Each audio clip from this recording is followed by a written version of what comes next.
नमः ओं विष्णुपादाय कृष्णेष्ठाय भूतले श्रीमते भक्तिवेदांता स्वामिनिति नामिने नमस्ते सरस्वती देव गौरवाणी प्रचारिणे निर्विशेष शून्यवादी पाश्चादेश तारिणे जगद्गुरु शिला प्रभुपाद की जय, शिला गुरुदेव की जय। हरे कृष्णा कृष्णा कृष्णा हरे हरे, हरे राम राम राम हरे हरे, हरे कृष्णा कृष्णा कृष्णा हरे हरे, हरे राम राम राम हरे हरे।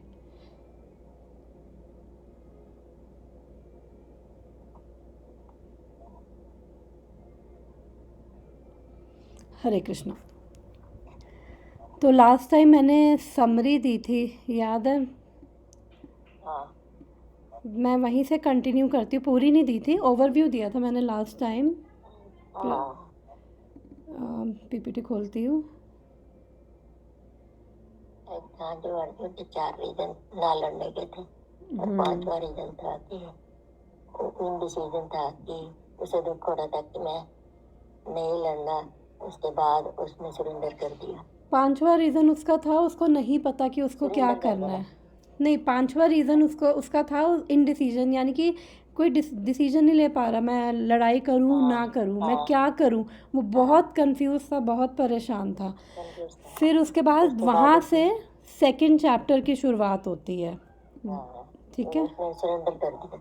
हाँ, 2.1 से मेरी पीपीटी दिख रही है ना? ओके। 2.1 से 2.10 तक 10 श्लोकों में मेन टर्निंग पॉइंट क्या था? अर्जुन ने भगवान को सरेंडर कर दिया था और फिर भगवान को एज अ गुरु ट्रीट किया, क्योंकि अभी तक क्या था, कन्वर्सेशन चल रही थी।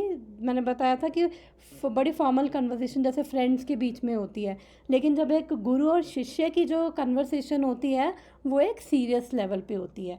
तो अब एक थोड़ी सी सीरियसनेस, सिंसियरिटी आ गई। उसके बाद नेक्स्ट सेक्शन में मैंने लास्ट टाइम बताया था कि वो बहुत, जब अर्जुन डिप्रेस था, परेशान था, तो भगवान ने उसे बोला कि एक्चुअली में जब हमें पता ही नहीं है कि हम हैं कौन, हमारी वास्तविक पहचान क्या है, तभी हम परेशान होते हैं। तो भगवान ने उसे बताया कि तुम्हारी वास्तविक पहचान क्या है, तुम हो कौन।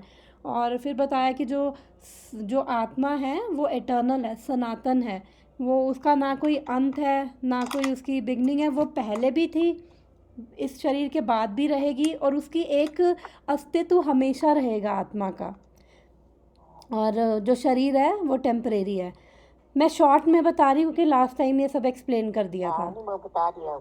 हाँ, उसके बाद थर्ड सेक्शन था। अभी भगवान ने उसे ज्ञान दिया, अब भगवान उसे एक लेवल नीचे आ गए कि चलो ठीक है, जो भगवान उसे एक्चुअली अलग अलग ऑप्शंस दे रहे हैं। 231 से 238 में उसका भगवान उसके 2 रीज़न्स को रिफ्यूट कर रहे हैं। फर्स्ट चैप्टर में उसके 2 रीज़न थे ना लड़ने के। एक था कि अगर वो लड़ेगा तो उसे पाप लगेगा, और दूसरा था अगर वो लड़ेगा तो फिर ये सब मर जाएंगे, तो वो इन्जॉय कैसे करेगा, इन्जॉयमेंट कैसे मिलेगी। तो भगवान ने इस सेक्शन में दोनों रिफ्यूट किए कि अगर इन्जॉयमेंट हमें चाहिए तो हमें क्या है, अपनी जो भी हमारी प्रिस्क्राइब ड्यूटीज़ हैं वो हमें हमारी ड्यूटीज़ करनी पड़ेंगी, और हम शास्त्रों के अनुसार अपनी ड्यूटी करेंगे तो उससे क्या है, हमें मटेरियल इन्जॉयमेंट मिलेगी, हमारी इच्छाओं की पूर्ति होगी और हमें इन्जॉयमेंट मिलेगी।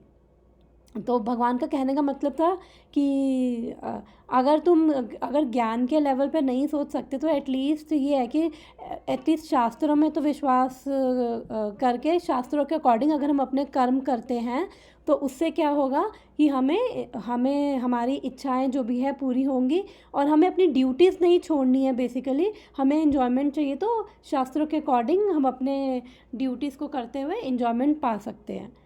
फिर ये भी मैंने एक्सप्लेन कर दिया था। अब नेक्स्ट मैंने एक्सप्लेन किया था 239 से 53 बुद्धि योगा। अब ये जो कर्म कांडा है ना, ये जो भगवान ने ये 231 से 238 में बताया है, ये जस्ट भगवान इसको एक्चुअली रिकमेंड नहीं करेंगे, क्योंकि आगे 243 श्लोक में भगवान कहते हैं कि यामिमाम पुष्पितम वाचम, वो वाले श्लोक में भगवान कहते हैं कि वो मूर्ख है, लेस इंटेलिजेंट है, जो इन वेदों की क्या कहते हैं, फ्लावरी लैंग्वेज में आते हैं। क्योंकि जो वेद हैं वो क्या कर रहे हैं, वो हमें बेसिकली धर्म, अर्थ, काम, मोक्ष, सिर्फ यहीं तक कि इसी में ही हमें इन्हीं की बातें वेद ज़्यादा करते हैं। ठीक है, जिनका लेवल नहीं है एटलीस्ट वो ये धर्म, अर्थ, काम, मोक्ष के एटलीस्ट जो वेदों को फॉलो करेंगे, थोड़े तो रिलीजियस होंगे, कम से कम ये फ़ायदा होगा कि कुछ तो एक मानेंगे कि चलो इवन देवी देवताओं को ही माने, ये तो एटलीस्ट एक हायर है, उनसे भी एक हायर एनर्जी, उसको तो मानेंगे। चलो अगर कृष्ण को नहीं मान रहे तो एटलीस्ट उनकी उतने लेवल की तो अंडरस्टैंडिंग होगी, धार्मिक तो होंगे कम से कम, गलत काम तो नहीं करेंगे अगर वेदों के अनुसार कार्य करेंगे तो। पर भगवान इसको रिकमेंड नहीं कर रहे हैं, क्योंकि जो भगवान फिर उसे बता रहे हैं नेक्स्ट सेक्शन में 39 से 53 में कि बुद्धि योगा क्या, निष्काम कर्म योगा या बुद्धि योगा क्या है, कि जो ज्ञान में रह के कर्म करते हैं। क्योंकि अर्जुन का एक रीज़न फर्स्ट चैप्टर में ये भी था कि अगर मैं लड़ूंगा तो मुझे पाप लगेगा। तो भगवान ने कहा कि कोई भी कर्म है, अच्छा हो, एक सेकेंड, अच्छा हो या बुरा हो, हम अगर कोई भी कर्म करते हैं, चाहे अच्छा करते हैं चाहे बुरा करते हैं, हमें उसका फल भोगना पड़ता है। ये हम पहले भी बहुत बारी डिस्कशन कर चुके हैं। अच्छे कर्म भी हमें बांधते हैं और बुरे कर्म भी हमें बांधते हैं। दोनों के हमें जो रिजल्ट्स हैं इंजॉय या सफ़र करने के लिए वापस से ये एक शरीर हमें धारण करना पड़ता है। तो इसलिए अच्छे और बुरे कर्म दोनों बांधते हैं। तो भगवान अभी यहाँ पे ये बता रहे हैं कि क्या दोनों की मतलब कर्म और ज्ञान की एक हाइब्रिड अप्रोच ले लिए, दोनों का जो ज्ञान और कर्म को मिक्स कर दिया। तो भगवान यहाँ पे कह रहे हैं अगर हम ज्ञान में रहकर कोई कर्म करते हैं बिना किसी अटैचमेंट के कि हमें कुछ मिलेगा, बिना किसी अटैचमेंट के अगर हम ज्ञान में रह के कर्म करते हैं, क्या किस तरह के ज्ञान में रह के कर्म करते हैं कि भगवान को सेंटर में रखते हैं। हाँ, कि एक्चुअली में ज्ञान क्या, कि भगवान कौन है, उनकी क्या पोजीशन है, हम कौन हैं, हमारी क्या पोजीशन है, हमारा उनके साथ क्या संबंध है, ये सब हम जो ये जिसको ये सब ज्ञान होता है और वो तब कर्म करता है, वो कैसे कर्म करेगा, वो भगवान को समर्पित करते हुए कर्म करेगा। क्योंकि जब उसे पता है कि भगवान कौन है, उनकी पोजीशन क्या है, हम कौन है, हम भगवान के पार्ट एंड पार्सल है, भगवान के अंश हैं हम लोग, और हम धर्म का सब पढ़ चुके हैं वो सब। तो जब उसे ये सब नॉलेज रहेगी कि भगवान सुप्रीम है, उनको समर्पित करते हुए हर कर्म करना है, क्योंकि हम भगवान के ही अंश हैं और हमें उसी से ही, हम जब भगवान से कनेक्ट होंगे हमें उसी से ही क्या कहते हैं, इंटेलिजेंस मिलेगी, शांति मिलेगी। और तो जब कोई ज्ञान में रह के कर्म करेगा तो उसको पाप नहीं लगेगा, और उसको क्या कहते हैं, वापस से अगर हमारा पाप नहीं लगेगा तो रिएक्शंस हमें नहीं मिलेंगे, तो हमें उसका फ़ायदा क्या है, ये जन्म और मृत्यु की साइकिल जो है ये ख़त्म हो जाएगी। क्योंकि अभी जो जन्म और मृत्यु की साइकिल है वो किस वजह से है, क्योंकि हम लोग कुछ भी कर्म कर रहे हैं, फिर उसके रिएक्शंस मिलते हैं, और उसके कुछ रिएक्शंस इस जन्म में, कुछ अगले जन्मों में, तो इस तरह से हमारी वो साइकिल चलती जाती है। तो क्योंकि हमारे कर्मों का वो जो है अकाउंट वो चलता जाता है, जिससे जन्म और मृत्यु की साइकिल है वो चलती जाती है। तो हमें बेसिकली इस जन्म और मृत्यु की साइकिल्स को एस्केप करना है। तो भगवान वही बता रहे हैं कि कर्म नहीं लगेंगे, बंधन नहीं लगेंगे, तो हमारे ये जन्म और मृत्यु की साइकिल ही ख़त्म हो जाएगी। तो अब नेक्स्ट सेक्शन में जो ये 5वां सेक्शन और लास्ट सेक्शन है इस चैप्टर का, वो है स्थितप्रज्ञा।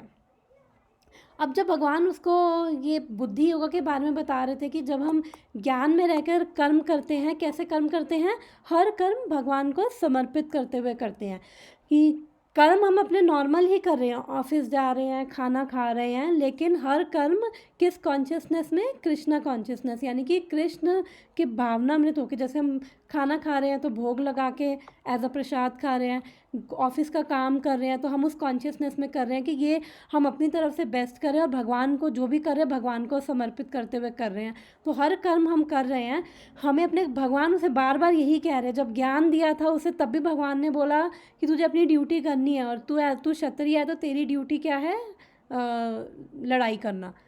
फिर जब कर्म कांडा का बताया तब भी भगवान ने कहा तुझे अपनी ड्यूटी करनी है, अगर तेरे को इन्जॉयमेंट चाहिए तब भी तेरे को ड्यूटी करनी है। फिर बाद में भगवान ने उसे बुद्धि होगा निष्काम कर्म, बुद्धि योगा या निष्काम कर्म योग एक ही बात है, भगवान ने वो बताया कि कैसे हम राइट वे मतलब राइट वे से आर्ट ऑफ डूइंग कर्मा, कि कैसे हम कर्म करें कि हमें उसका कोई रिएक्शन ही नहीं मिलेगा, तो उससे सब प्रॉब्लम ख़त्म। तो वो सब भगवान अभी उसे ये बता रहे थे। फिर उस जब ये बुद्धि योगा के बारे में बता रहे थे तो 10-15 श्लोकों में भगवान ने उसे लड़ने के लिए कुछ बोला ही नहीं।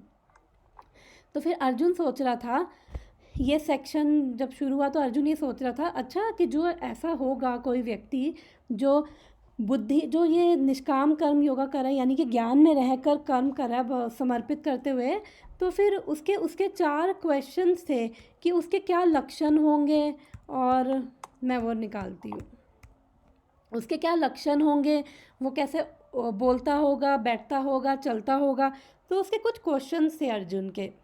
तो स्थित प्रज्ञा, स्थित मीन्स फिक्स, प्रज्ञा यानी जिसकी जो इंटेलिजेंस है, बुद्धि है, उसकी फिक्स है एक ट्रांसेंडेंस में, या फिर कह लो एक हायर डिवाइन कॉन्शियसनेस में जिसकी बुद्धि फिक्स है। तो अब हम इस सेक्शन में क्या कहते हैं, वैसे 50 इसमें 72 टोटल श्लोक है सेकंड चैप्टर में। तो हम एक एक करके ज़्यादा इसमें डिटेल में नहीं जाएंगे क्योंकि ऑलरेडी सब डिस्कस कर चुके हैं। तो अब वो उसके अर्जुन पूछ रहा है, पहले अर्जुन का क्वेश्चन था कि उसके जो जो इस मतलब निष्काम कर्म कर रहा है, निष्काम कर्म योगा कर रहा है। योगा का मतलब क्या है, कनेक्शन, किससे कनेक्शन, योग यानी ऐड करना, कनेक्ट होना, किससे, भगवान से, जो ऑलरेडी जिसकी बुद्धि ऑलरेडी जो भगवान से कनेक्टेड है, जिसकी बुद्धि भगवान में फिक्स है, फिर उसकी वो कैसे कर्म करेगा। तो फिर 55 में उसने पूछा कि ऐसे व्यक्ति के सिम्टम्स क्या होंगे, और 50 फिर भगवान ने उसका आंसर 54 में उसने ये 4 क्वेश्चन पूछे थे, 55 में भगवान ने उसके आंसर दिया कि उसके क्या लक्षण होंगे। 56 57 में भगवान ने आंसर दिया वो कैसे बोलता है यानी कि स्पीक यानी उसके वर्ड्स कैसे हैं। वर्ड्स का क्या मतलब हुआ कि इंसान वही बोलता है ना, जैसे उसकी सोच हो वैसे ही उसकी बोली भी वैसे होती है, यानी कि उसकी मेंटालिटी कैसी, उसका थॉट प्रोसेस कैसा है। अच्छा, जब कुछ अच्छा हो रहा है, जब कुछ बुरा हो रहा है, तो उसकी कैसी मेंटालिटी रहती है। और फिर उसके बाद भगवान ने हाउ डज इट सिट यानी कि अपने आप को कैसे कंट्रोल करता है, 58 और 59 में इसका आंसर दिया। और फिर वॉक का भी हम आज देखेंगे, 64 से 71 में भगवान ने इसका आंसर दिया। अगर मेरे को कहोगे तो एक बारी इन चारों का मैं ओवरव्यू दे दूँगी, वरना हम 64 तक लास्ट टाइम हमने डिस्कस कर लिया था, तो हम आगे बढ़ते हैं। अगर चाहते हो कि मैं फटाफट से इन सब का आंसर दे दूँ ओवरव्यू में तो दे देती हूँ, अदरवाइज़ हम आगे बढ़ते हैं। नेहा क्या राय है, बढ़े आगे?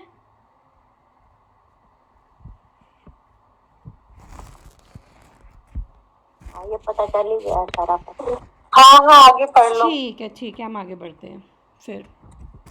तो अब हम इन क्वेश्चंस के आंसर में नहीं जाएंगे, अब हम एक बारी मैं पीपीटी अपनी स्किप करके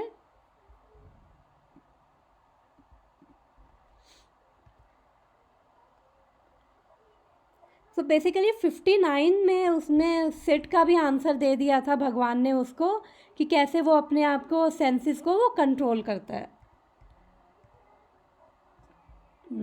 कहाँ गया जो भी हम देख रहे थे, हाँ ये रहा। तो अब हम 59 के बाद से एक बारी फटाफट से ओवरव्यू देखे, हमने लास्ट क्लास में 64 श्लोक तक पढ़ लिया था, तो मैं 60 से 64 का ओवरव्यू दे देती हूँ, फिर हम आगे बढ़ते हैं। 57, 58, 59, 60। अब भगवान क्या कहते हैं उसको 64 से 71 श्लोक तक हाउ डज़ ही वॉक यानी कि वो अपनी जो सेंसेस है, अपनी इंद्रियों को कैसे एंगेज करके रखता है। तो भगवान उसका आंसर 64 से 71 में उसको देंगे। तो हम आज 65 से स्टार्ट करेंगे। उससे पहले मैं एक बारी ये बता देती हूँ।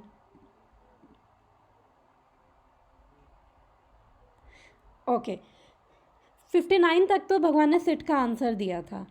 अब 60 से 63 में भगवान क्या उसे बता रहे हैं कि अभी तक तो भगवान ने वो अर्जुन ने पूछा था कि जिसकी इतनी ट्रांसेंडेंटल कॉन्शियसनेस है, जो स्थित प्रज्ञ है, उसके बारे में अभी बातें चल रही थी। अब यहाँ पे 60 से 63 में भगवान क्या बता रहे हैं कि जो तो स्थित प्रज्ञा के लेवल पे नहीं है, जो मतलब फटाफट से मैं बता देती हूँ। जो स्थित प्रज्ञा था, हमने उसका क्या पढ़ा था कि वो इक्विपॉइज्ड है, यानी कि वो सबको समभाव से देखता है और वो उसको अपने आप में ही सेटिस्फाइड रहता है, उसको बाहरी चीज़ें डिस्टर्ब नहीं करती हैं। ठीक है ना, हमने ये सब चीज़ें पढ़ी थी। और ना उसके अंदर अटैचमेंट है, ना उसके अंदर एवर्जन है, यानी कि ना वो किसी से नफ़रत करता है, ना वो किसी से मतलब ना उसको किसी से इतनी अटैचमेंट है, ना उसको किसी से इतनी नफ़रत है। ठीक है ना, वो इक्विपॉइज्ड है, he is free from attachment, fear और एंगर, तीनों चीज़ों से फ्री है। अभी हम लोग के अंदर क्या होता है, हम लोग के अंदर अटैचमेंट भी है, फियर्स भी है और एंगर भी है, तीनों चीज़ें हैं। लेकिन जो स्थित प्रज्ञ है उसके अंदर ये तीनों चीज़ें है ही नहीं है। क्यों है हमारे अंदर ये तीनों चीज़ें? अगर हम थोड़ी सी बात करें, मैं इसको डीप में नहीं जाऊंगी, तो इसलिए क्योंकि अभी क्या है, जो भगवान ने उसे ज्ञान दिया था 2.11 से 2.30 तक, भगवान ने उसे क्या बताया था कि तुम्हारी वास्तविक पहचान क्या है। तो हम लोग क्या है, हम लोग की अपनी डिफरेंट आइडेंटिटीज़ में रहते हैं, डिफरेंट पहचान में रहते हैं, डिफरेंट टाइम में, डिफरेंट सिचुएशंस में। ऑफिस में होंगे तो हम असिस्टेंट मैनेजर हैं, एग्जीक्यूटिव हैं। घर में होंगे तो हस्बैंड है, वाइफ है, या फिर एक मदर है। मतलब उस हमारे अलग अलग हम रोल्स डिफरेंट टाइम्स में लेते रहते हैं। तो हम जोन सा रोल जिस टाइम पे ले रहे हैं, हम उसी से अटैच हो जाते हैं और फिर हम उसी से ही सोचते हैं। तो फिर हम क्या होता है कि हम लोगों ने अपनी एक आइडेंटिटी, अपनी एक इमेज बना रखी है, एक नहीं बहुत सारी बना रखी है।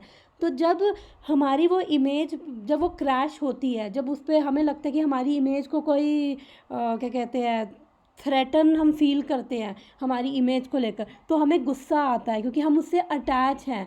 और जब गुस्सा क्यों आता है कि हमने दो चीज़ों से आता है, एक तो हम कुछ एक्सपेक्ट कर रहे हैं, वो पूरा नहीं हुआ तो हमें गुस्सा आता है। दूसरा होता है कि हमने अपनी एक आइडेंटिटी बना रखी है और उससे इतना अटैच है, जब उस आइडेंटिटी पे कोई थ्रेट होता है या हमें लगता है कि वो हमारी इमेज टूट रही है, तो हमें वो गुस्सा आता है। फॉर एग्ज़ाम्पल कि मान लो कि मैं इससे बहुत अटैच हूँ कि मैं बहुत अच्छा खाना बनाती हूँ। अब मेरे को किसी ने आके बोल दिया कि तुम्हें तो मतलब 10 साल हो गए और तुम्हें तो क्या कहते हैं, ढंग की रोटी भी नहीं बनानी आती, सब्जी भी नहीं ढंग से बनानी आती। अब मैं उस इमेज से इतनी अटैच थी, मैं तो बहुत अच्छी कुक हूँ, और उसके बाद आके मेरी किसी ने मेरी आइडेंटिटी को एकदम क्रैश कर दिया। जब मेरी वो आइडेंटिटी हिट होती है, क्रैश होती है, तो क्या होता है, मुझे उससे गुस्सा आता है। तो ऐसे ही क्योंकि मुझे उसके अंदर मेरे को अटैचमेंट है उससे, मुझे फियर है कि मेरी जो इमेज है मेरे मन में, वो मेरी इमेज टूटनी नहीं चाहिए। जब वो टूटती तो मुझे गुस्सा आता है। तो स्थित प्रज्ञा का क्या केस है, हम लोग के साथ ये होता है। ये एक छोटा सा एग्जांपल दिया था, इसके पीछे बहुत चीज़ें काम करती हैं, हमारे इमोशंस, उन सब में मैं नहीं जाऊँगी, बहुत वो लंबी कहानी बन जाती है, तो शॉर्ट में बता रही हूँ। अब स्थित प्रज्ञा की क्या सिचुएशन है, जो वो क्या है, उसकी बुद्धि भगवान में फिक्स है।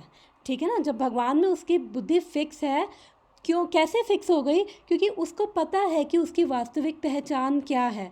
हम पहले भी ये डिस्कस कर चुके हैं कि हम लोग क्या हैं, हम लोग ये हमारी जो मेन प्रॉब्लम है देहात्म बुद्धि, यानी कि हम लोग ये शरीर नहीं है, हम लोग ये आत्मा है।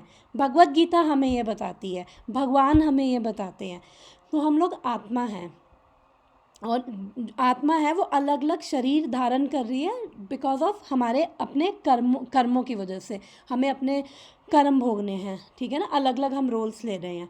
तो जो स्थित प्रज्ञा है, हम लोग तो फिर हम अलग अलग सिचुएशन में अलग अलग, कभी कभी मैं बहुत अच्छी, जब मैं घर में होती हूँ मैं बहुत अच्छी कुक होती हूँ, जब मैं ऑफिस जाती हूँ तो मैं एक मैनेजर हूँ, और जब मेरे जो अंडर हैं वो नहीं सुनते हैं तो मैं एक मैनेजर हूँ, मेरी आइडेंटिटी होती है मैं एक मैनेजर हूँ और इनको तो मेरी सुननी चाहिए।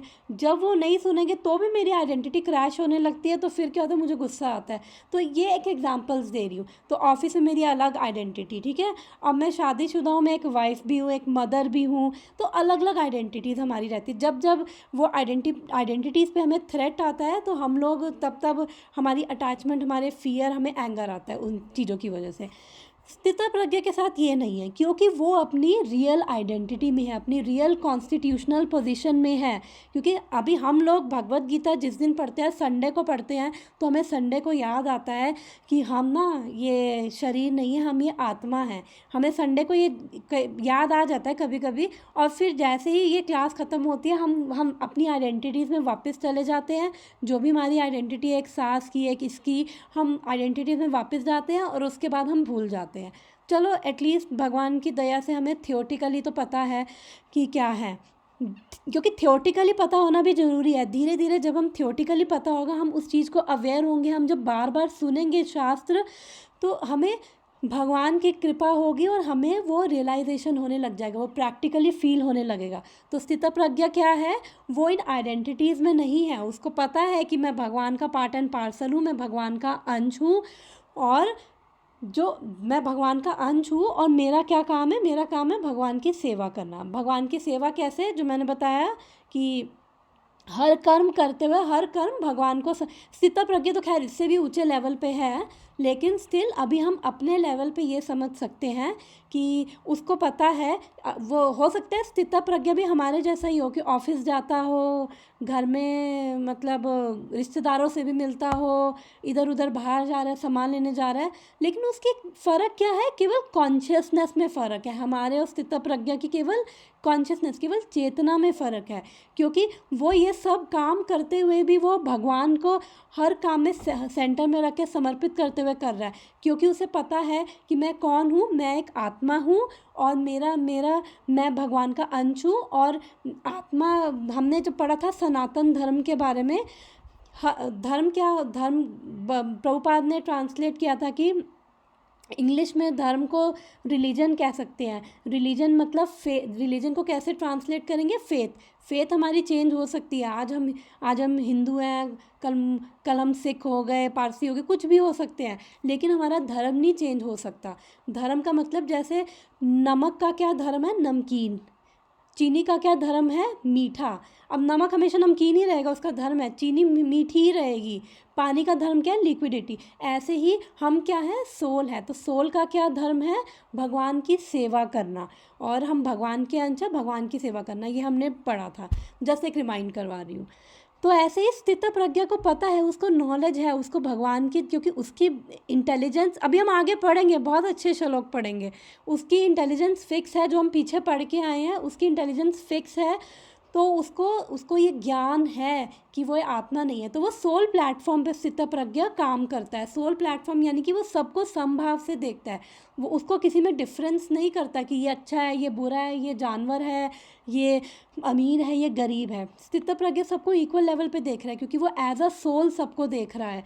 वो समझता है कि मैं भी एक आत्मा हूँ, ये सब भी क्या है, आत्मा है, अलग अलग शरीर है केवल इनके। और हम लोग क्या करते हैं, हम लोग बॉडी लेवल पे हैं। तो बॉडी लेवल पे हैं तो हम लोग डिफरेंट आइडेंटिटीज़ डिफरेंट टाइम पे लेते रहते हैं। तो ये फ़र्क है, इसलिए स्थित प्रज्ञा इतना शांत है, इतना अंदर से उसको सेटिस्फैक्शन है, क्योंकि भगवान से कनेक्ट होगा। अभी हम 66 श्लोक में पढ़ लेंगे कि शांति कैसे मिलेगी, मिल ही नहीं सकती बिना भगवान से कनेक्ट हुए। मतलब गीता का श्लोक अभी हम आगे पढ़ेंगे। तो ये था ओवरव्यू। अब हम उसकी बात, अभी हमने पीछे स्थित प्रज्ञा की बात करी, ये मैंने जस्ट एक कंपैरिजन बताया है, स्थित प्रज्ञा और जो स्थित प्रज्ञा नहीं है उनके बीच में कंपैरिजन बताया कि क्या उनका ऐसा नहीं है कि जो स्थित प्रज्ञ होगा उसकी लाइफ में प्रॉब्लम्स नहीं है, हो सकता है उसके भी ऑफिस में प्रॉब्लम्स हो, ये प्रॉब्लम हो, लेकिन उसको फील ही नहीं होता। और जब भगवान की कृपा होती है तो फिर वो प्रॉब्लम नहीं लगती, और भगवान की कृपा से सब चीज़ें अपने आप प्लेस पे आ जाती हैं। अब हम आगे बढ़ते हैं। अब हम नेक्स्ट में देखते हैं। हम 61 पढ़ लिया था, 62, हाँ 61 श्लोक में पहली बार भगवान, अभी तक भगवान बोल रहे थे कि एक डिवाइन कॉन्शियसनेस में अपनी बुद्धि फिक्स करो। 61 में पहली बार भगवान ने बोला युक्ता मत परा, यानी कि मेरे में अपनी बुद्धि फिक्स करो। फर्स्ट टाइम भगवान ने रेफरेंस दिया कहाँ पे बुद्धि फिक्स करो, मेरे में। 61 हम पढ़ के आ चुके हैं। अब 62 63 क्या बता रहा है, जो स्थित प्रज्ञा नहीं है, जो बॉडीली लेवल पे काम करते हैं, डिफरेंट आइडेंटिटीज़ में रहते हैं, उनका कैसे फॉल डाउन होता है। जो कृष्ण, जो भगवान से कनेक्टेड नहीं है, भक्ति में नहीं है, उनकी क्या स्टेट होती है। तो अब ये प्रोसेस 62 63 में बताया था, जो मैं 2 मिनट में बता रही हूँ। और अगर ये ख़त्म होने लगे गूगल मीट, मुझे एक बार ही 5 मिनट पहले बता देना, हम डिस्कनेक्ट करके वापस से एक बारी कनेक्ट करके जो भी हम कर रहे हैं वो कंप्लीट करेंगे। हम 1 घंटे से लंबा नहीं करेंगे सेशन। तो 1 सेकेंड, वो दूसरी क्लास स्टार्ट है, ज़रा मैं बोल के आती हूँ। 1 सेकेंड होल्ड करना। क्लास ज्वाइन कर लो अगर करनी है तो, वो क्लास ज्वाइन कर लो अगर करनी है तो। ओके सॉरी, मेरी भी क्लास थी एक, ठीक है। तो अब हम ये जो 62 63 में उनका बताया है, जो कृष्ण कॉन्शियस नहीं है, भगवान से नहीं जुड़े, भक्ति में नहीं जुड़े, उनकी क्या बुरी दशा होती है। तो ये भी हमने पढ़ा था, फटाफट बता रही हूँ, ज़्यादा इसमें भी वो नहीं करूँगी टाइम वेस्ट। ये प्रोसेस ऑफ फॉल डाउन है, कैसे वो गिरते हैं। सबसे पहले क्या होता है कि हमने पढ़ा था कि contemplating the sense of objects, मतलब हमारे अंदर बहुत सारी विचार चलते, बहुत सारी थॉट्स हैं। तो wait 1 minute, I don't know. तो सबसे पहले क्या होता है, हमारे काफ़ी सारी थॉट्स होती है, फिर उससे क्या होता है, हमारी उससे डिज़ायर्स बनती है। हम किसी भी, जो हमारे मन में विचार चलते रहते हैं, हम बार बार उसी किसी भी चीज़ पे बार बार फोकस करते रहते हैं, तो क्या होता है, उससे अटैचमेंट शुरू हो जाती है। और जैसे अटैचमेंट शुरू हुई तो वो एक स्ट्रॉन्ग डिज़ायर यानी लस्ट बन गई। जैसे फ़ोन लेना था, अब नया फ़ोन देखा, बार बार एडवर्टीज़मेंट दिख रही है, इधर गए उधर गए, फिर उसके बाद अब उससे अटैचमेंट हो गई। अब तो ये फ़ोन, इतनी स्ट्रॉन्ग डिज़ायर, लस्ट, वासना बन गई, अब वो चाहिए। अगर तो हमारी लस्ट फुलफ़िल होती है तो क्या होता है, हमारी वो ग्रीड बन जाती है। अगर वो फुलफ़िल नहीं होती तो हमारा वो एंगर, गुस्सा बन जाता है, और उससे क्या होता है फिर कंप्लीट डिल्यूजन। जब हमें गुस्सा आता है तो तब हमारे एक तरह से होता है ना, जब गुस्सा आता है तो हमारी बुद्धि काम करना बंद कर देती है। हम एक अंधे कुएं में जाके बैठ गए, उसके बियॉन्ड देख ही नहीं पा रहे। फिर देन बिविल्डरमेंट, फिर हमें कंफ्यूज हो जाते हैं, हम डिसीजन ही नहीं ले पाते। ये चाहे कोई चीज़ के बारे में हो, चाहे किसी रिलेशनशिप के ऊपर हो, मतलब हम किसी भी चीज़ में इसको फिट कर सकते हैं। तो हमें अगर कोई रिलेशनशिप में है, ठीक नहीं है, ख़राब है, तो हमें बस चाहिए ही चाहिए, तो फिर हमारी बुद्धि सोचना बंद कर देती है। देन लॉस ऑफ इंटेलिजेंस, यानी कि अब बुद्धि ने बुद्धि का काम है डिसीजन लेना, बुद्धि यहाँ पे आके फेल हो जाती है, और फेल हो जाती है उसके बाद क्या होता है, then one falls down into material existence. ये मैंने बहुत शॉर्ट में बताया, ऑलरेडी एक्सप्लेन कर चुकी हूँ। किसी को डिटेल में मतलब अगर फिर से जानना हो तो मेरे चैनल पे वो रिकॉर्डिंग सुन सकते हो। तो वापस से हाँ तो वापस से वो उसकी मतलब फिर से वापस से हमारी वही मटेरियल कॉन्शियसनेस में भौतिक चेतना हमारी वापस से जो थोड़ी बहुत चेतना हमारी थोड़ी बहुत हमने राइज की होती है, वापस से हम उसी भौतिक चेतना में वापस से गिर जाते हैं। वही उसी जैसे एक अंधे धुएं में बैठे हुए हैं, गुस्सा नफरत उन्हीं चीज़ों में हम फिर वो बैठे रहते हैं। तो इन शॉर्ट में ये ख़त्म। अब 64 से 71 में हम करेंगे हाउ डज़ ही वॉक यानी कि how does he engage in his senses, यानी कि अपनी इंद्रियों को वो कैसे एंगेज करता है। ठीक है, तो हम इसमें क्या पढ़ेंगे 64 में, हम इसमें 2 चीज़ें पढ़ेंगे। 64 में हम पढ़ चुके हैं, सॉरी, कि कैसे हमने क्या पढ़ा था जब लास्ट क्लास थी। He does with regulation and religious principles. Regulation का मतलब क्या है कि जो हमने बताया था कि रेगुलेशन यानी अपने आप को डिसिप्लिन करते हुए थोड़ा बहुत तो अपने आप को सेल्फ रिस्ट्रिक्ट करना पड़ेगा। जो प्रभुपाद ने 4 नियम दिए हैं उनको फॉलो करते हुए। रिलीजियस प्रिंसिपल्स यानी 9 प्रोसेसेस होते हैं भक्ति के, तो वो इन सब 9 रिलीजियस प्रिंसिपल्स यानी इन सब 9 प्रोसेसेस में एंगेज रहता है। किसी को पता है 9 प्रोसेसेस क्या हैं भक्ति के? हम पहले भी डिस्कस कर चुके हैं। श्रवण कीर्तन, हाँ, राइट। श्रवणम, कीर्तनम, स्मरणम, आगे अर्चनम, वंदनम, पाद सेवनम, दास्यम, सख्यम, आत्मनिवेदनम। बेसिक सबसे इम्पॉर्टेंट क्या, स्टार्ट कहाँ से होता है? श्रवण। श्रवण यानी हियरिंग, हियरिंग और कीर्तनम यानी कि चैंटिंग करना भगवान के बारे में। अभी जो हम कर रहे हैं वो भी कीर्तन है। एक तो चैंटिंग यानी हरे कृष्णा महामंत्र, हरे कृष्णा कृष्णा कृष्णा हरे हरे, हरे राम राम राम हरे हरे। बीट्स पे अपनी माला पे मंत्र का जाप करना और भगवान के बारे में सुनना, ये सब बेसिक चीज़ें हैं। तो वो इन सब चीज़ों को करते हुए 4 नियमों का भी फॉलो करता है। हमने ये सब पढ़ लिया था। उससे क्या है, वो अटैचमेंट, उसको कोई अटैचमेंट नहीं है, उसको कोई किसी से नफ़रत नहीं है, ठीक है ना। तो वो अपने आप को डिसिप्लिन कर पाता है एक्चुअली। और जब वो ऐसा करता है तो उससे क्या होता है, he obtains the complete mercy of lord. तो उसे भगवान की कृपा होती है। भगवान कृपा क्यों नहीं करेंगे? जब भगवान देखेंगे कि कोई सोल मतलब इतने जन्मों के बाद कोशिश कर रही है मतलब मेरे तक पहुंचने की, तो भगवान उस पर बहुत प्रसन्न होते हैं कि ये सिंसियर कोशिश कर रहे हैं, ठीक है। इवन दो बस की बात नहीं है हमारे, लेकिन हमारे बस में कितना है, केवल अपना एफर्ट डालना। हाँ, क्योंकि हम भगवान से रिश्ता तोड़ के आए हैं। तो हमने पहले भी हम पढ़ चुके हैं कि हम यहाँ पे क्यों हैं इस भौतिक संसार में, क्योंकि हम भगवान से भगवान के धाम में थे, हमारा वही राइट प्लेस है, हम वहाँ पे ये रिश्ता तोड़ के आए हैं। तो अब जब हमें रिश्ता बनाना है तो हम अपनी टर्म्स में नहीं, अब कृष्णा की टर्म्स में बनाएंगे। लेकिन स्टिल भगवान बहुत दयालु है, कृष्ण बहुत दयालु हैं। वो देखते हैं कि जब कोई इतना मेरे लिए एफर्ट कर रहा है, रूल्स और रेगुलेशन फॉलो कर रहा है, क्यों? रूल्स और रेगुलेशन से क्या होता है, डिसिप्लिन आता है। ऐसा नहीं है, हम ये बात कर चुके हैं। मेरा टाइम कम होता है, गूगल मीट मेरा फिनिश हो जाएगा, बाद में हम बात कर लेंगे, ठीक है, थोड़ी देर में। नहीं, पापा दूसरी कॉल में है, दूसरी क्लास ज्वाइन करनी है। ओके, तो क्या बता रही थी, हाँ, जो ये रूल्स एंड रेगुलेशंस है हमारे क्या कहते हैं, ताकि हम डिसिप्लिन में रहे, इसलिए रूल्स एंड रेगुलेशंस है। इस पे भी हम बहुत बात कर चुके हैं। इनको हमने पढ़ा था एक श्लोक में, दीज आर, ये इनसे फ्रीडम हमें मिलती है, वो हम डिस्कस कर चुके हैं।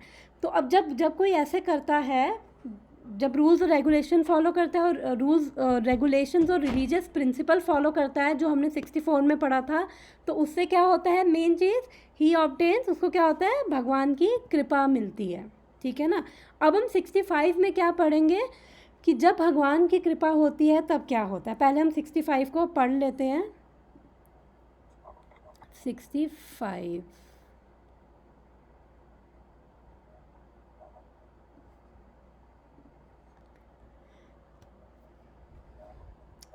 हरे कृष्णा। प्रसादे सर्वदुःखानां हानिरसोपजायते, प्रसन्नचेतसो ह्येषु बुद्धिः पर्यावतिष्ठिते। अब हम पढ़ेंगे इसका ट्रांसलेशन। एक बारी हिंदी भी खोल लेते हैं ताकि हम हिंदी में भी पढ़ें। और हम कौन सा पढ़ रहे हैं, 65। Hare Krishna.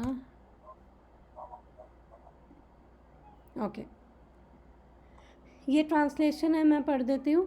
For this one satisfied in Krishna consciousness, the threefold miseries of material existence no longer exist no longer. In such satisfied consciousness, once intelligence is established. अब हम हिंदी में भी पढ़ लेते हैं एक बार इसको समझने के लिए। इसका प्रभुपाद ने परपट नहीं दिया है कोई। इस श्लोक का क्या मतलब है? इस प्रकार कृष्ण भावनामृत में तुष्ट व्यक्ति के लिए संसार के तीनों ताप नष्ट हो जाते हैं और ऐसी तुष्ट चेतना होने पर उसकी बुद्धि शीघ्र ही स्थिर हो जाती है। ओके, कोई मेरे ख्याल से अनम्यूट है तो अपने आप को म्यूट कर लो ताकि आवाज़ ना आए। अब हम 65 पढ़ रहे हैं। तो अभी हमने 64 में हमने क्या देखा था? 64 में हमने देखा था कि जब वो ऐसी कॉन्शियसनेस में, जब वो रेगुलेशंस और रिलीजियस प्रिंसिपल फॉलो करते हुए जब ऐसी कॉन्शियसनेस में कोई होता है तो उसको क्या होती है? कंप्लीट मर्सी, यानी भगवान की कृपा होती है तब। और जब भगवान की कृपा होती है उससे क्या होता है? सबसे पहले तो क्या होता है कि जो 3 मिजरीज़ हैं, यानी कि हम इसके बारे में पहले भी बात कर चुके हैं, 3 तरह के जो ताप हैं वो वर्ल्ड में सबके लिए हैं, चाहे वो किसी भी कंट्री, किसी भी कहीं भी बैठा हो, वो हर एक के लिए ग्लोबल है। ये क्या ताप है? आदि दैविक, आदि भौतिक और आध्यात्मिक। पहले भी इसको डिस्कस कर चुके हैं। आध्यात्मिक क्या होता है? जो हमारे मन द्वारा होती है, कि हमारा मन ही परेशान हो जाता है, चाहे कोई बाहर से कुछ कर रहा ना हो, थोड़ा बहुत कुछ हो, मन ज़्यादा परेशान हो जाता है। और आदि भौतिक यानी दूसरों की वजह से परेशानी होती है। कभी किसी की वजह से हमारी जॉब चलेगी, हमें को किसी ने अटैक कर दिया, और या फिर कोई आजकल कोरोना चल रहा है, डेंगू भी बड़ा चल रहा है इंडिया में आजकल, मच्छर काट गया वो, तो ये दूसरों की वजह से जो कष्ट आ रहे हैं, ये आदि भौतिक। आध्यात्मिक क्या है? आदि दैविक क्या है? जो ये नेचुरल डिज़ास्टर्स हो गए, अर्थक्वेक हो गया, बाढ़ आ गई, कभी कुछ चल रहा है। तो ये 3 तरह के ताप जो हैं ये हर एक को बर्दाश्त करने ही करने हैं। और इसके अलावा 4 तरह की और मिजरीज़ हैं, birth, death, disease, old age. ये भी सबको फेस करनी है और ये सब अपने आप में बहुत पेनफुल है। बर्थ भी पेनफुल है, हम पहले डिस्कस कर चुके हैं। डेथ भी बहुत पेनफुल है, कोई नहीं चाहता कि उसका अपना उसको छोड़ के जाए। और डिजीज़ भी बहुत पेनफुल है, जो हमारी हेल्थ ख़राब होती है। बर्थ, ओल्ड एज भी अपने आप में बहुत पेनफुल है। तो ये सब ये एक्चुअली साथ के साथ, आप जब भगवान की कृपा होती है तो क्या होता है कि सबसे पहली चीज़ क्या है? कंप्लीट सेटिस्फैक्शन मिलती है हमें अब हमारी सेंसेस, हमारी चेतना को, क्योंकि भगवान से जब हम कनेक्ट होते हैं तो हमें भगवान की कृपा, ये भगवान की कृपा की निशानी, जो हमने 64 में पढ़ा था, ये कि जिसकी ऐसी कॉन्शियसनेस होती है फिर उसको भगवान की कृपा मिलती है।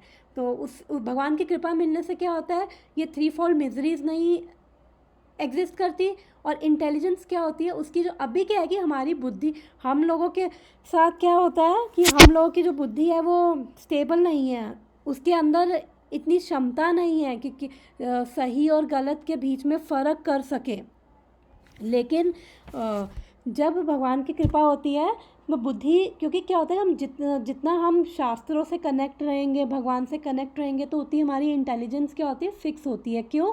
क्योंकि हमारी जो चेतना है वो हमारी कॉन्शियसनेस एलिवेट होती जाती है, हमारी चेतना में वृद्धि होती जाती है, हमारी चेतना प्यूरिफाई होती जाती है। तो जहाँ पे जब ज़्यादा ट्रैफिक जैम लगा होता है तो वहाँ से चीची पैपे होती रहती, निकलना मुश्किल होता है। लेकिन जैसे जैसे वो ट्रैफिक जैम हटता जाता है, उससे क्या होता है? रास्ता हमें साफ मिलता जाता है। तो भगवान की कृपा से ही हमारी जो इंटेलिजेंस होती है, हमारी बुद्धि फिक्स होती है। और जब बुद्धि फिक्स होती है तो फिर उसको क्या कहते हैं, जो हमारे गुरु की इंस्ट्रक्शंस हैं, जो शास्त्रों ने दिया, गुरु, साधु और शास्त्र, इन तीनों को जब हम गुरु की इंस्ट्रक्शन फॉलो करते हैं, साधु का संग करते हैं और शास्त्रों को जब सुनते हैं, और इनसे क्या होता है? भगवान से कनेक्ट होते हैं। जब भगवान से कनेक्ट होते हैं तो हमारा जो ये माइंड में हमारा जो ट्रैफिक जैम लगा हुआ है धीरे धीरे क्लियर होता है। जब वो क्लियर होता है तो बुद्धि के अंदर वो क्षमता आती है कि क्या सही है, क्या गलत है, उसके अंदर डिस्क्रिमिनेट करें। तो 65 में हमने ये 3 चीज़ें पढ़ी है। जब भगवान की कृपा होती है तो ये 3 चीज़ें आती हैं। ठीक है। अब इसका एक और एग्जाम्पल है कि जो व्यासदेव थे, जो शिला व्यासदेव हैं, व्यासदेव ने क्या किया है, व्यासदेव ने जितने भी हमारे वेद हैं, सब पुराण हैं, जो शिला व्यासदेव हैं उन्होंने इन सब की रचना करी है। हम सबको पता है कि व्यासदेव ने ही ये सारे वेद पुराण लिखे हैं। और व्यासदेव और कोई नहीं है, वो भगवान का ही वो अवतार है। अलग अलग छः तरह के अवतार होते हैं, तो वो भगवान का शक्तवेश अवतार है, वो एम्पावर्ड इनकारनेशन है। शिला व्यासदेव भी कृष्ण का ही एक अवतार है, और कृष्ण कृपा से ही उन्होंने ये सब वेद पुराण लिखे। लेकिन जब उन्होंने ये सब लिखे, भागवतम के एक्चुअली जब फर्स्ट कैंटो ही पढ़ोगे, फर्स्ट चैप्टर में ही ये सब आता है कि शिला व्यासदेव जी ने जब ये सब वेद वगैरह लिखे तो उनके अंदर सेटिस्फैक्शन नहीं थी।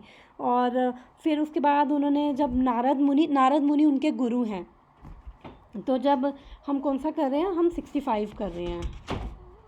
Okay Radha, wait okay. हाँ, मैं व्यासदेव जी के बारे में बता रही हूँ। तो व्यासदेव जी को भी अंदर बहुत डिससेटिस्फैक्शन थी, क्योंकि उन्होंने जो ये सब वेद लिखे, वेद तो पहले एक ही था, बाद में उन्होंने देखा जब कलयुग के लोग ऐसे हैं तो उन्होंने एक वेद को फिर चारों में डिवाइड कर दिया। फिर उसको, जब उनको पता था वेद भी पढ़ने नहीं पड़ेंगे, उनको समझाने के लिए पुराण, और उसके बाद पुराणों को समझाने के लिए उपनिषद, और फिर उसके बाद महाभारत को भी पांचवा वेद कहा जाता है, महाभारत। फिर महाभारत का पार्ट है भगवत गीता, जिसको एसेंस कहा जाता है सब वेदों का। तुम सब वेद पढ़ो ना पढ़ो, भगवत गीता पढ़ो, बस वही काफ़ी है। तो उनको सेटिस्फैक्शन नहीं थी। क्यों? क्योंकि मैंने बोला कि वेद मोस्टली किसके बारे में बात करते हैं, धर्म, अर्थ, काम, मोक्ष। धर्म यानी कि कैसे हम रिलीजियस प्रिंसिपल्स फॉलो करें, और जब हम ऐसे रिलीजियस लाइफ जीते हैं तो हमें क्या आता है, हमें अर्थ मिलता है। अर्थ यानी कि हमें उससे इकोनॉमिक डेवलपमेंट, अर्थ, पैसा सब मिलता है।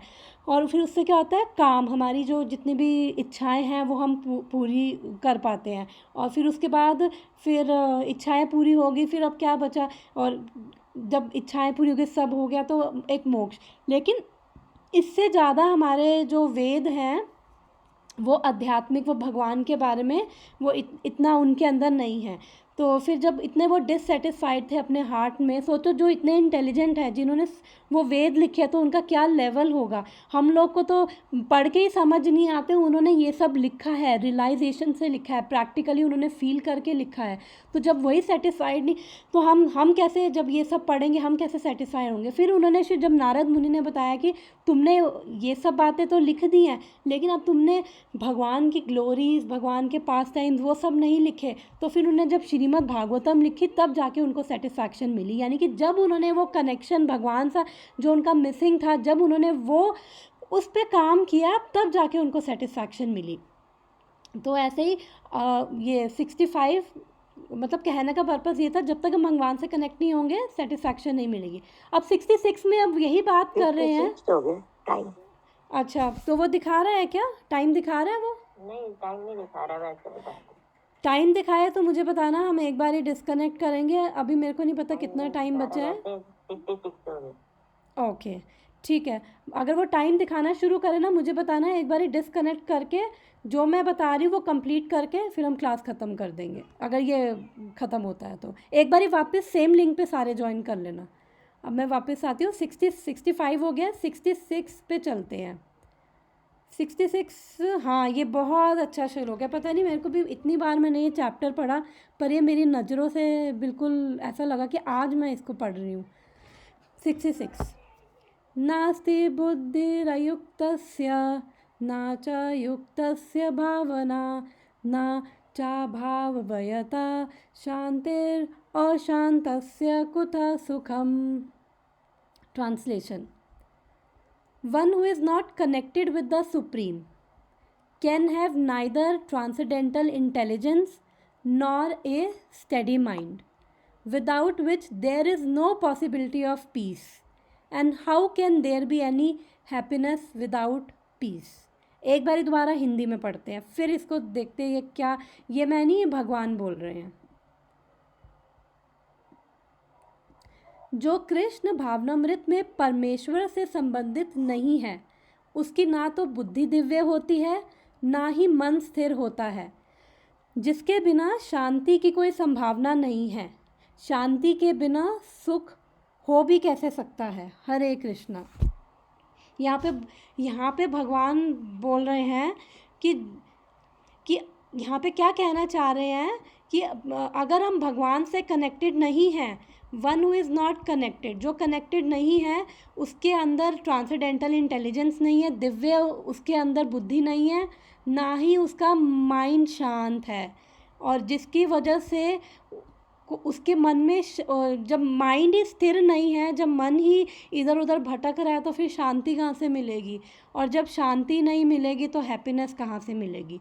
मतलब कितनी बड़ी बात बोल दी कि इसका मतलब इस केवल ट्रांसलेशन से हमें ये रियलाइजेशन होती है कि भगवान से कनेक्ट हुए बिना ना हमारे मन शांत होगा, ना हमारे पास शांति होगी, और ना जब शांति नहीं होगी तो हमारे को खुशी भी नहीं होगी। ठीक है ना।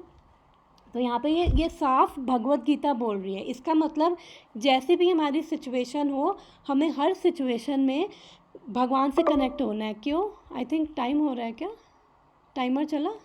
हाँ ओके। हाँ 10 मिनट में आया है, 10 मिनट में 10 मिनट में आया है। ठीक है, तो हम एक काम करते हैं, मैं अभी डिस्कनेक्ट कर रही हूँ, वापस चारों इस पे आते हैं और इस श्लोक को एक बारी ख़त्म कर लेते हैं, फिर हम अपनी कॉल ख़त्म कर देंगे। ठीक है, और 10 मिनट में। ओके ठीक है, ओके ओके। मैं डिस्कनेक्ट कर रही हूँ, वापस सारे ज्वाइन कर लो। हरे कृष्णा।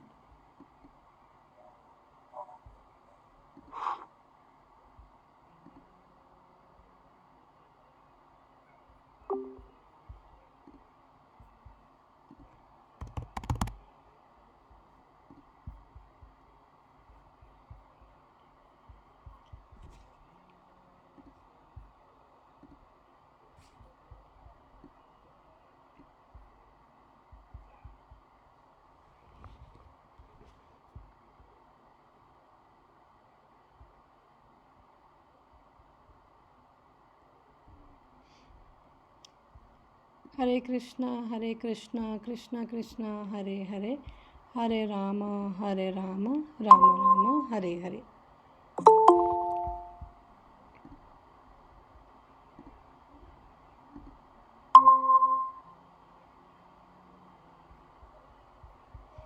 ओके, हरे कृष्णा। तो हम आ गए हैं, मैं एक बार फिर से स्क्रीन शेयर करती हूँ और हम ये श्लोक डिस्कस कर लेते हैं। विंडो,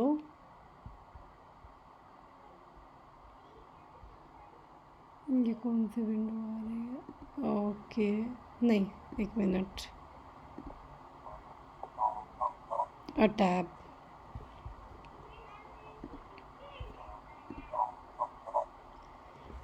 ओके, हरे कृष्णा। तो हम इस श्लोक के बारे में डिस्कस कर रहे थे कि वन हु इज़ नॉट, दोबारा से एक बार ये श्लोक बोल रही हूँ, one who is not connected with the supreme in Krishna consciousness can have neither transcendental intelligence nor a steady mind without which there is no possibility of peace, and how can there be any happiness without peace. तो in short हमें इससे क्या समझ आता है कि अगर हमारा भगवान से संबंध नहीं है तो फिर हमें ना मन स्थिर होगा, ना हमें शांति मिलेगी, ना हमें हैप्पीनेस, ना हमें खुशी मिलेगी। इन शॉर्ट ये श्लोक में भगवान ये कहना चाह रहे हैं। अब ऐसा क्यों है, मतलब कि एक सेकेंड, ओके, ऐसा क्यों है कि हम भगवान से कनेक्ट नहीं होंगे? क्या भगवान यहाँ पे डिक्टेटर हैं कि वो कह रहे हैं कि कनेक्ट नहीं होगे तो शांति नहीं मिलेगी? एक्चुअली चक्कर क्या है कि हमारी जो डिज़ाइनिंग है ना, वो हमारी डिज़ाइनिंग ही ऐसे हुई है कि हमारा जो ये शरीर है, हमारा जो ये सब है, डिज़ाइनिंग ऐसी है कि जैसे एक एग्ज़ाम्पल लेते हैं मशीन में स्क्रू की, खाली स्क्रू की कोई वैल्यू नहीं होती। अब स्क्रू की डिज़ाइनिंग ही ऐसी हुई है कि जब वो मशीन में लगेगा तो मशीन में लग के उसका बहुत बड़ा, मतलब उसका अपना एक, उसके मशीन के अंदर एक अपना उसका एक रोल है, और वो जब मशीन में जुड़ेगा तो ही उसका कुछ अस्तित्व होगा तो ही उसका कुछ बेनिफिट होगा, अदरवाइज़ अगर अकेला वो मशीन से अलग होके ज़मीन पे गिरा हुआ है तो उसकी कोई वैल्यू ही नहीं है। तो ऐसे हमारा भी वो डिज़ाइनिंग ही ऐसा हुआ है कि हम लोग क्या हैं, हम भगवान के ही ऐसे अंश हैं, भगवान के पार्ट एंड पार्सल्स हैं। तो जो अंश है, जो भगवान के अंश हैं, तो जब भगवान से ही जुड़ेंगे, जिसके अंश है उससे जुड़ेंगे, तो फिर वहीं से ही शांति आएगी। तो भगवान डिक्टेटर नहीं है। अगर भगवान डिक्टेटर होते तो फिर हम लोगों को भगवान कहते बस आओ, ज़बरदस्ती आओ। यहाँ पे भगवान भगवत गीता में अर्जुन को अलग अलग तरह से एग्जाम्पल दे रहे हैं, अलग अलग तरह से भगवान उसको ऑप्शंस दे रहे हैं पूरे। हम जब भगवत गीता पढ़ेंगे धीरे धीरे तो हम देखेंगे भगवान उसे कुछ भी वो फोर्स नहीं कर रहे, अर्जुन तू ये कर, अर्जुन तू तेको यही करना पड़ेगा। भगवान उसे अलग अलग ऑप्शन दे रहे हैं, अच्छा चल ये नहीं तो वो सही, वो नहीं तो वो सही। 12th चैप्टर में तो पहुंच के भगवान उसे ऐसा बोलेंगे, अच्छा चलो कोई बात नहीं, तुम निष्काम कर्म नहीं कर सकते तो कर्म कांडा कर दो। चलो कर्म कांडा भी नहीं कर सकते तो कम से कम, मतलब उनका कहने का मतलब है मेरे लिए ही कम से कम कुछ दान पुण्य, कुछ तुम कुछ भी मेरे लिए करो। मतलब इतने ऑप्शंस देंगे भगवान उसको कि कोई बात नहीं, अगर तुम ये नहीं कर सकते तुम ये कर लो, ये भी नहीं कर सकते तो एटलीस्ट ये कर लो, एटलीस्ट कुछ कर लो। भगवान उसे इतना मतलब इतने दयालु हैं। तो इसलिए क्योंकि हम लोग का ऐसा सिस्टम ही ऐसा, डिज़ाइनिंग ऐसी कि हम लोग को भगवान से, हम क्या हैं एक्चुअली में, मैं पहले भी बताया था हम क्या हैं, स्पिरिचुअल स्पार्क हैं, हम आत्मा है। तो आत्मा का क्या नेचर है, क्या धर्म है कि हम स्पिरिचुअल स्पार्क हैं। और हम जब उस, जो भगवान क्या है, भगवान भी स्पिरिचुअल हैं। तो जब हम जो स्पिरिचुअल है, जो आत्मा सनातन है, तो भगवान भी सनातन है, भगवान एक पर्सन है। तो जब वो जो एक सनातन चीज़ है, एक परमानेंट चीज़ है, बॉडी तो टेम्परेरी है, परमानेंट चीज़ जाके एक परमानेंट में जब जुड़ेगी तभी उसको सेटिस्फैक्शन मिलेगी। और हम क्या बताने वाली थी मैं भूल गई। चलो जब पॉइंट वापस आएगा भगवान की दया से वो माइंड में। बता रही थी शांति नहीं मिलेगी जब तक भगवान से कनेक्ट नहीं होंगे। हाँ, पर मैं उस एक और पॉइंट कुछ बताना चाह रही थी, मेरे माइंड से एकदम ना दो तीन चीज़ें आ गई तो वो माइंड से चला गया। बट ठीक है, भगवान की यही इच्छा होगी, हम आगे बढ़ते हैं। इन शॉर्ट कहने का मतलब ये है, यहाँ पे साफ साफ लिखा है कि जब तक हम भगवान से कनेक्ट नहीं होंगे हमें शांति नहीं मिलेगी। और ऐसा क्यों होता है, क्योंकि क्या कहते हैं, हम लोग क्या है कि हम लोग एक सेकेंड,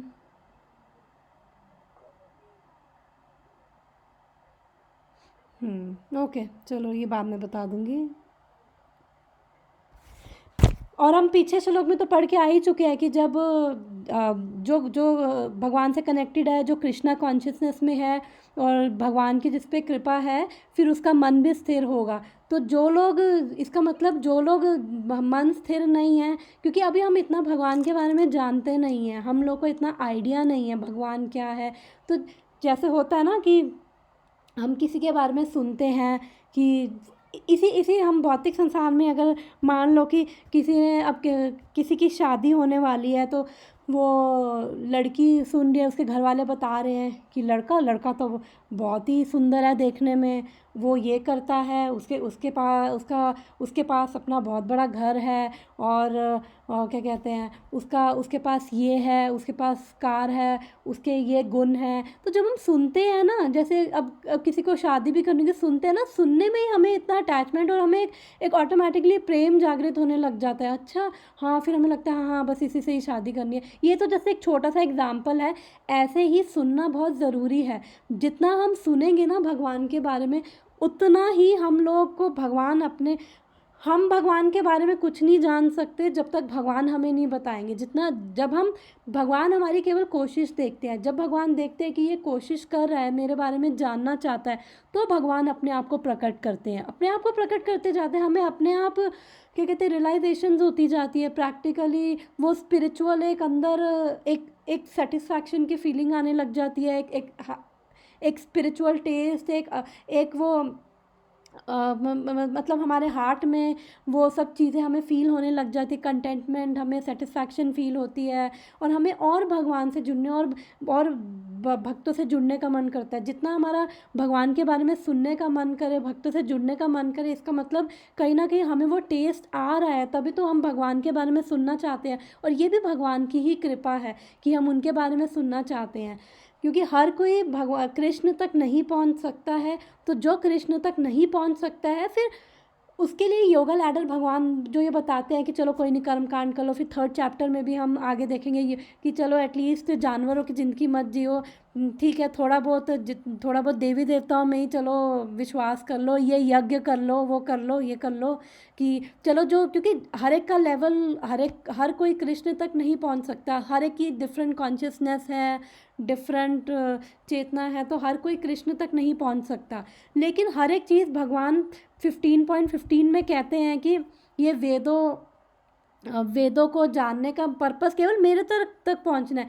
जो भी ये रास्ते हैं, चाहे कोई देवी देवता को 7 चैप्टर में भगवान बताएंगे कि जो देवी देवताओं को भी अगर तुम पूजा करो तो ये गलत तरीके से करो, बट ठीक है, भगवान फिर भी उनको नहीं छेड़ते। भगवान कहते एटलीस्ट जिस भी लेवल पे जो लगा हुआ है वहाँ से भगवान उसको और फेथ देते हैं कि वो उससे और ऊपर उठे।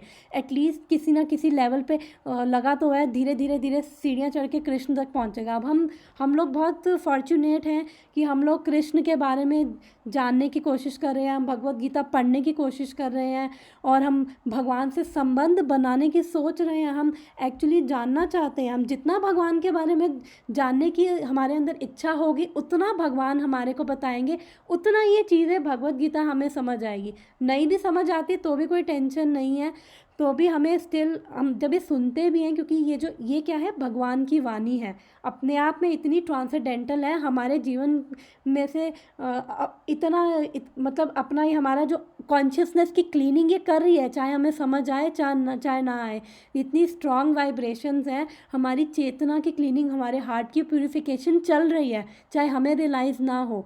जब हम सुन रहे हैं, हम बैठ रहे हैं, हम कोशिश कर रहे हैं, और हम चैंटिंग कर रहे हैं, भगवान के नाम का ध्यान कर रहे हैं, तो ये सब चीज़ें धीरे धीरे हमारी चेतना को शुद्ध कर रहे हैं, हमारे हार्ट की प्यूरिफिकेशन कर रहे हैं, जिससे क्या होगा, हमें और टेस्ट आएगा, हमारा मन करेगा कि भगवान के बारे में सुनने की, शास्त्र पढ़ने की। शास्त्र क्यों पढ़ना? इसलिए नहीं पढ़ना कि हमें बहुत ज्ञानी बनना है, हमें दूसरों को दिखाना है। हमें केवल इसलिए पढ़ना है कि हमें कृष्ण को जानना है, हमें उनके बारे में समझना है, ताकि हम ये सीख सके कि उनसे कैसे संबंध बनाएं, कैसे उन तक पहुँचे। क्योंकि अभी तक क्या है कि हम लोग का बेसिकली क्या रहता है, बचपन से लेकर अभी तक ऐसी अपब्रिंगिंग रहती है कि हम लोग को कि बस मंदिर गए, धूप बत्ती कर दी, ओम जय जगदीश हरे कर दिया और काम ख़त्म हो गया, और ये कर दिया तो अब हमें जो चाहिए जीवन में हमें वो मिलेगा। चलो एटलीस्ट ये भी मेंटालिटी ठीक है, उनसे जो बिल्कुल नहीं मानते, एटलीस्ट चलो धीरे धीरे ऐसे करते करते एक दिन हम सवाल करेंगे कि भैया एक्चुअली में भगवान कौन है, हम ये सब कर क्यों रहे हैं, और हमें करके मिलेगा क्या। फ्रस्ट्रेशन, जब हमें एक लेवल की फ्रस्ट्रेशन होती है ना, उसके बाद हमारा वो लेवल आता है कि हम अब आगे बढ़े, बस बहुत हो गया, क्या है।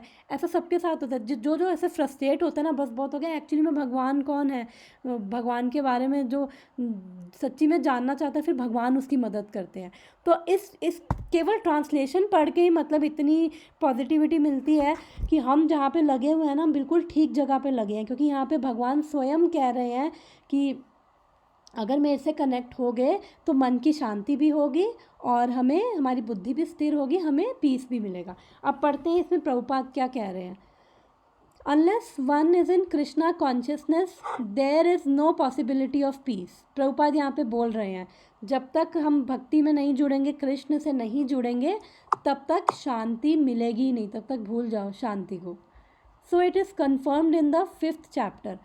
5th चैप्टर में जब हम 5वें चैप्टर में पहुँचेंगे तब हम पढ़ेंगे कौन सा श्लोक है, भोक्ताराम यज्ञ तपसाम सर्वलोका महेश्वराम सुहृदम सर्वभूतानाम ज्ञात्वा माम शांति मृच्छति। हाँ, यानी कि जो ये समझ लेता है भोक्ताराम यज्ञ तपस्याम, कि मैं ही सारी यज्ञ और तपस्याओं का भोक्ता हूँ, कि अल्टीमेटली मैं ही इंजॉयर हूँ।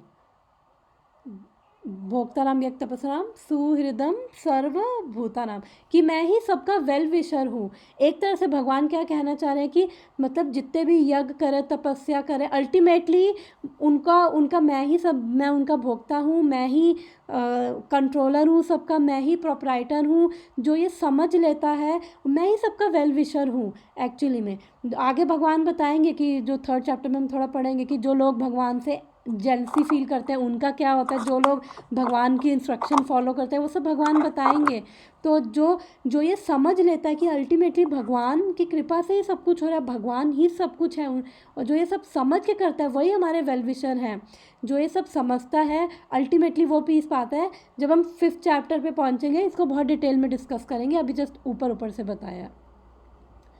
So it is confirmed that in 5th chapter that when one understands that Krishna is the enjoyer of all good results of sacrifice and penance, मतलब जितने भी यज्ञ और तपस्या हम करते हैं भगवान ही उसके केवल एंजॉयर है। क्योंकि हम क्यों कर रहे हैं, कोई भी अगर हम कुछ भी रिचुअल करते हैं, मंदिर भी जाते हैं, अगर हम क्यों करते हैं कि हमें कुछ मिले, हमें शांति मिले, हमें ये इच्छा पूरी हो, वो हो।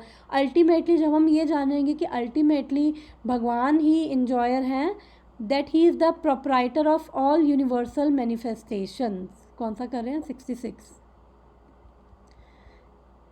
कृष्ण ही यज्ञ तथा तपस्या के उत्तम फलों के एकमात्र भोक्ता हैं और समस्त ब्रह्मांड के स्वामी हैं। समस्त जीवों के असली मित्र है, उसे वास्तविक शांति मिल सकती है। 66 पढ़ रहे हैं।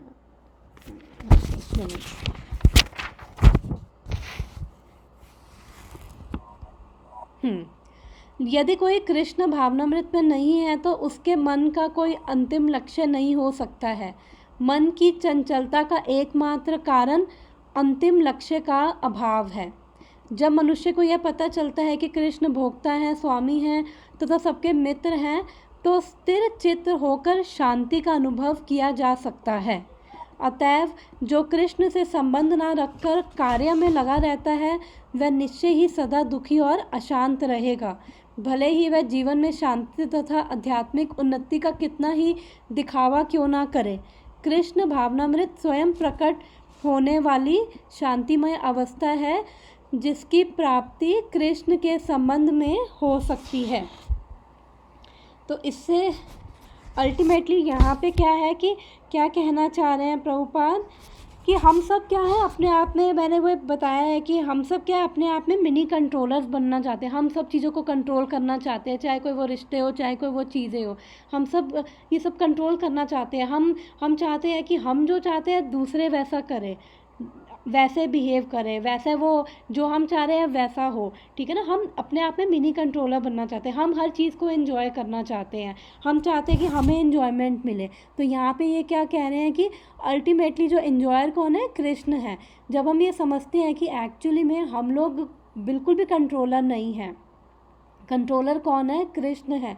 हम लोगों को जो ये क्या कहते हैं पीछे स्थित प्रज्ञा बताया था, स्थित प्रज्ञा क्या है, ना किसी को वो कंट्रोल कर रहा है, ना किसी को वो अच्छा बुरा बोल रहा है, बिल्कुल इक्विपोइस है, समभाव में है। तो जब हम क्योंकि जितना हम कंट्रोल करेंगे यानी कि हम उस टाइम पे हम बॉडीली कॉन्शियसनेस में ज़्यादा होते हैं, हम अपनी अपनी आइडेंटिटीज़ में होते हैं। जब अपनी अपनी अलग अलग आइडेंटिटीज़ में है तो हम अपने हिसाब से चलाना चाहते हैं, अब हमारा मन भी शांत नहीं होता है। तो जब यहाँ पे क्या क्या है, मन की चंचलता का एकमात्र कारण अंतिम लक्ष्य का अभाव है। क्योंकि हमारा जनरली क्या है कि एक सेकेंड, हमारा क्या होता है कि जनरली हमारा मन कहीं और जा रहा है, बुद्धि कुछ और कह रही है, और ना मन में शांति, ना बुद्धि के अंदर वो क्षमता है कि क्या क्या करे क्या ना करे, ना बुद्धि के अंदर वो सोच विचार की क्षमता होती है।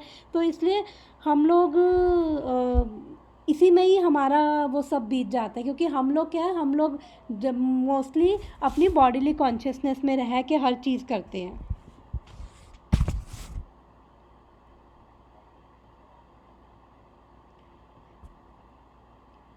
एक सेकेंड, ओके,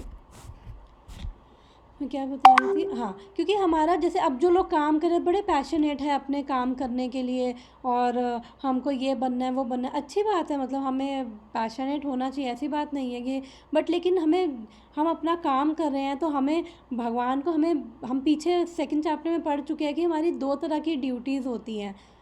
क्या है, एक हमारी जो बॉडी और एक सोल की। तो बॉडी की क्या, हम दो तरह की हमारी ड्यूटीज़ है। बॉडी की क्या ड्यूटीज़ हैं, जो भी हमारा क्या कहते हैं, जो भी हम जो भी अगर वाइफ है तो हस्बैंड बच्चों का ख्याल रखना, अगर ऑफिस जा रहे हैं तो फिर क्या कहते हैं, जो हस्बैंड है उसका, मेल मेंबर है उसका काम है कि घर को कमा के लाना, घर के अंदर शांति बनाए रखना। फीमेल का काम है कि घर परिवार का ध्यान रखना। ऑफिस जा रहे तो फिर ऑफिस को सब बैलेंस करते हैं, वो हमारी क्या है, बॉडीली ड्यूटीज़ है। और हमारी आत्मा की क्या ड्यूटीज़ है, आत्मा की ड्यूटीज़ है परमात्मा से कनेक्ट होना। तो हमें उसको इग्नोर नहीं करना है। जब हमारे पास कोई गोल नहीं होता है, बस हमारा गोल केवल ये भौतिक चीज़ें होती हैं, तो फिर क्या होता है, इसका मतलब हमारे अंदर लक्ष्य का अभाव है। और फिर हम लोग बस अपने ही ये मटेरियलिस्टिक गोल्स बनाते रहते हैं। और जब मटेरियलिस्टिक गोल्स बनाते रहते हैं तो हमें फ्रस्ट्रेशन, वो सब चीज़ें, एंगर, अटैचमेंट, वो सब चीज़ें हमारी चलती रहती हैं। तो जब हमें पता रहता है कि हाँ भगवान है, एक्चुअली भगवान कंट्रोलर है, तो उससे क्या होता है, कहीं ना कहीं मतलब ये फील करना, एक एक्सरसाइज के फॉर्म में इसको लेना, कि जब भी सिचुएशंस हमारे कंट्रोल में नहीं होती है, हम पहले तो बहुत हाथ पांव मारते हैं, और हमें मारने भी चाहिए एक्चुअली में। हम अपने एफ़र्ट डालने चाहिए। जब हम अपने एफ़र्ट डाल के थक जाते हैं ना, हार जाते हैं ना, फिर हमें लगता है, फिर चाहे कोई मानता हो भगवान से ना मानता हो, फिर हम एक टाइम पे आके कह देते हैं ठीक है जैसी भगवान की इच्छा। तो मतलब इसका मतलब हम अपनी तरफ से हमने इतनी कोशिश कर ली है, अब फाइनली जब हम एंड में हार गए हैं तब हम कह रहे हैं जैसी भगवान की इच्छा। और अगर हम यही कॉन्शियसनेस लेके चले, ठीक है, हमें अपनी तरफ से केवल एफर्ट करना है, हम कंट्रोलर नहीं है। जब हमें सिचुएशंस भले ही ख़राब हो, तो हम तब भी ये हमारी कॉन्शियसनेस ये रहे कि अभी भी सब भगवान के कंट्रोल में है। अभी भी ऐसा, जब सिचुएशंस ख़राब हो तो भी ऐसा नहीं है कि कुछ भगवान के कंट्रोल में नहीं होता, तब भी सब भगवान के कंट्रोल में है। बस क्या है कि भगवान हमें सिखाना चाहते हैं, हर सिचुएशन में हमें एक लेसन देना चाहते हैं। हमें कार्मिक, हमारे जो अकाउंट है, भगवान चाहते हैं कि हम अपने जो कार्मिक अकाउंट है वो हम ख़त्म करें।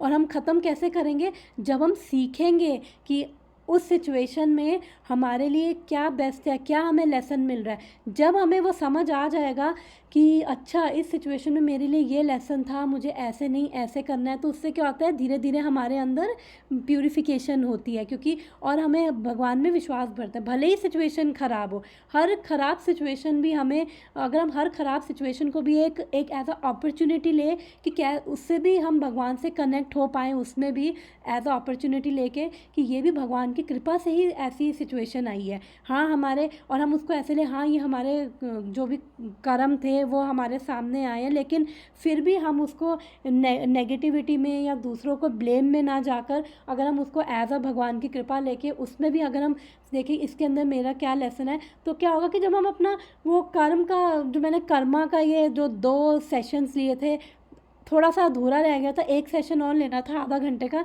जिसमें मुझे एक्सरसाइज करवानी थी एक, तो वो हमारा रह गया था कर्मा का।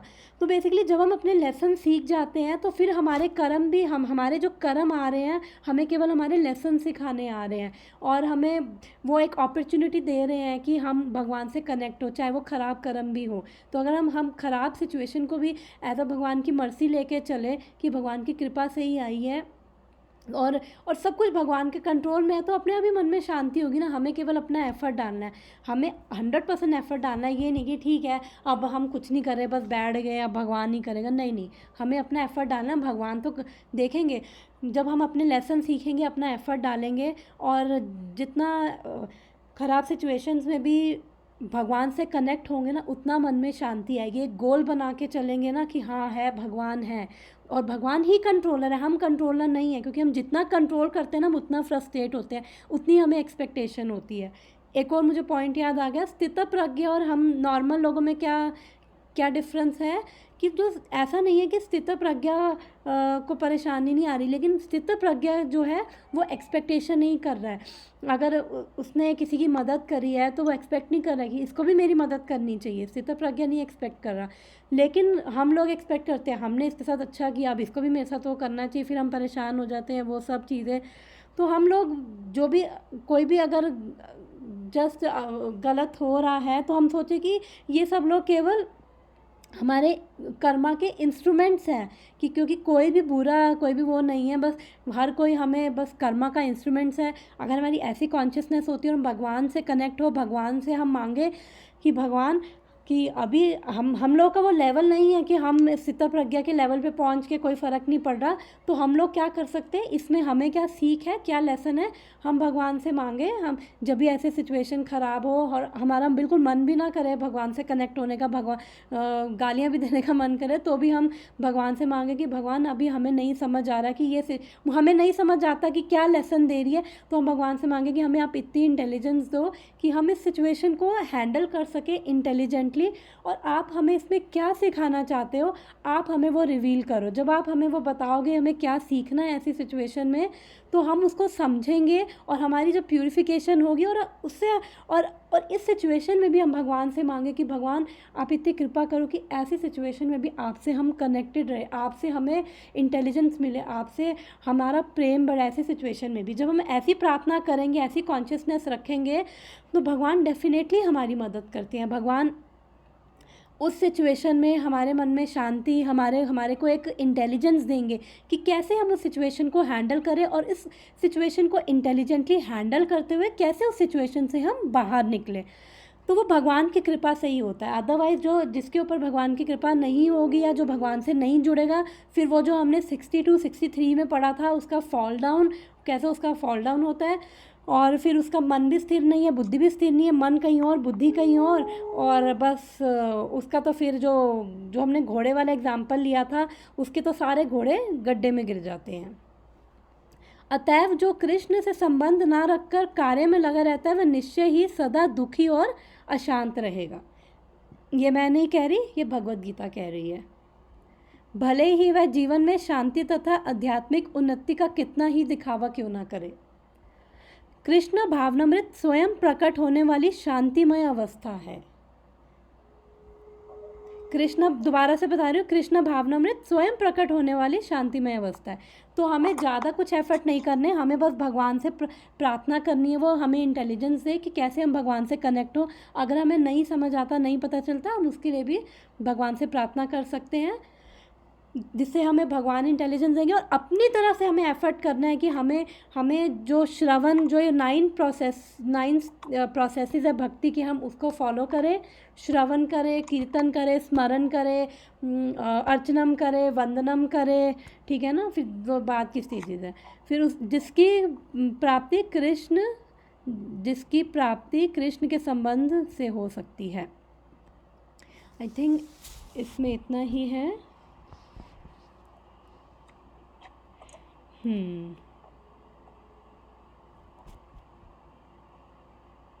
ओके, ठीक है। आई थिंक इस श्लोक में इतना ही काफ़ी है।